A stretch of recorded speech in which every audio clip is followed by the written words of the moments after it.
Hej, kendt for bekendt her. Jeg vil lige hurtigt vise jer, hvordan man bruger vores diagrammer, som vi rigtig gerne sender ud til dit højttalerprojekt. Og måden du kigger på det, det er, at herover har du tilslutningen fra forstærkerne. Det vil typisk være din terminalplade, som man typisk placerer bag på højttaleren, altså de her lille skrueterminaler her, eller bananstik, så du kan tilslutte din forstærker. Og plussignalet af god overens skyld skal helst være på den røde, og minussignalet skal helst være på den sorte. Og så tager du simpelthen bare, og du kan se, at du har to ledninger her på plussiden her. Og der, hvis det er, vi har layouts, altså print, hvor du kan lodde det direkte på dem. Jeg ser lige et link op her. Så det kan du vælge at bruge, altså for god ordens skyld. Det gør det lidt nemmere at montere alt det her, det ser lidt mere professionelt ud. Men du kan så sandelig også bare tage et lille stykke ledning, og så tage for eksempel C1-kondensatoren her, som du så finder nede her. Der har vi værdierne 3,3 mikrofarad, og så limer det til bagpladen lige ved siden af terminalen. Bum bum. Og så tager du simpelthen og sætter en ledning på den anden side af den kondensator, og hele vejen hen til minus på diskanten. Det er et 12 dB filter, så det har et fasedrej i det, der gør, at plus-signalet igennem filteret bliver drejet så meget, at det bliver fasevendt. Derfor så skal du ikke lade dig forvirre af det, så bare følg det, der står her i diagrammet. Det er ikke en fejl. Og så kunne du eventuelt placere vores spole her helt ude ved diskanten. Her skal du lige forlænge benene med noget ledning og trække det lidt ud til siden. I hvert fald få det en 10 cm væk fra diskanten, fordi at det magnetiske felt vil gøre, at spolen vil få en anden værdi, hvis den er for tæt på.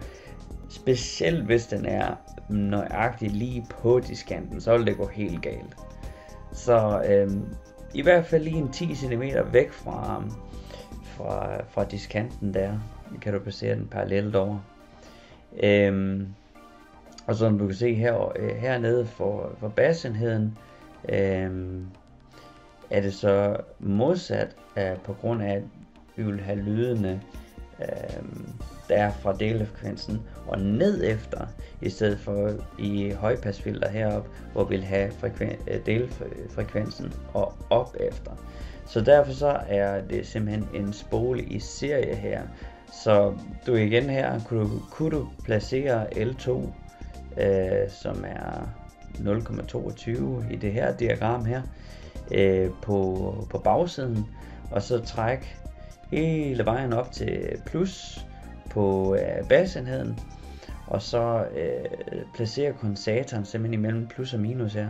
Det rent elektrisk vil give nøjagtigt det samme som at placere den her på afstanden med ledning, eller helt over på en printplade. Det vil blive nøjagtigt det samme. Så det er et meget simpelt 12 dB's tovejs filter. Lad os lige koble lidt mere avanceret grej på her, som er meget almindeligt. Også hvis det er, at man lige skal fintune det lidt. Specielt diskanterne er generelt mere følsomme end vores bas mellemtoner. Det er meget generelt, at de lige skal have en dæmper. Så det er det, du kan se deroppe, de RP1 og RP2. Så igen, du kan placere alt det her ude ved diskanten, og så simpelthen forbinde det på samme måde her. Lad os se her.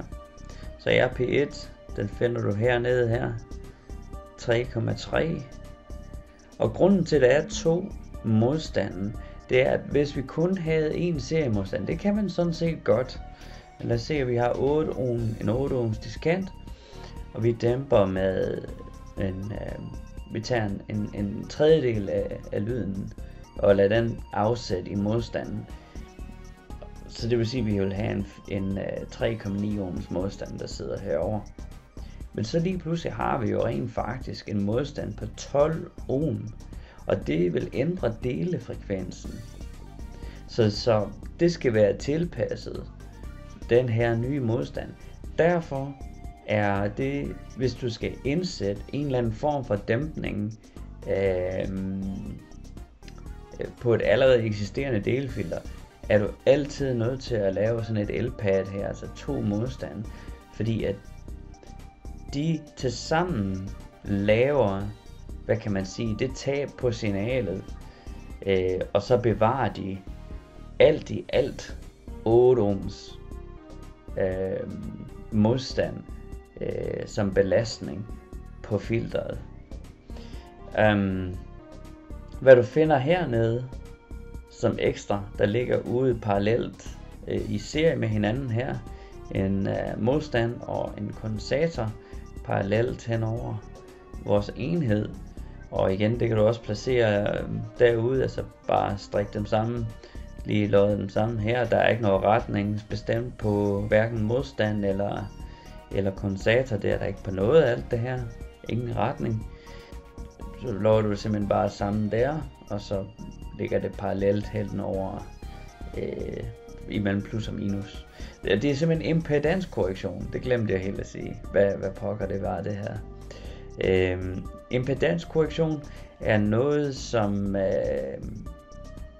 er meget fordelagtigt at sætte ind på din bas mellemtone, i det, hvis du kigger lidt nærmere på en bas mellemtones impedans. Det er det her lille billede, du har nedenunder i dine specifikationer på vores hjemmeside. Der vil jeg lige link her.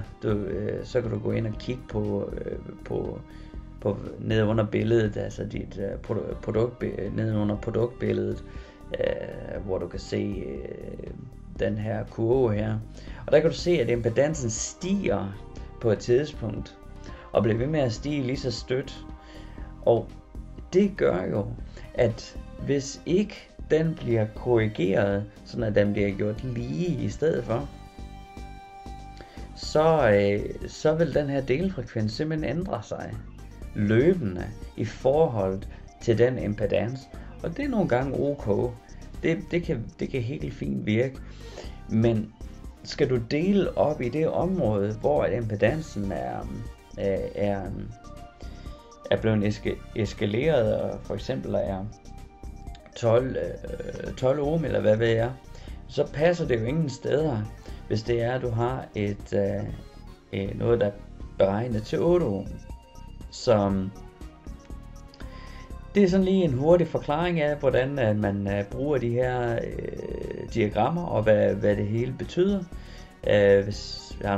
Hvis du har nogle spørgsmål, e-mail os endelig, eller ring til os, så er vi altid klar til at lege.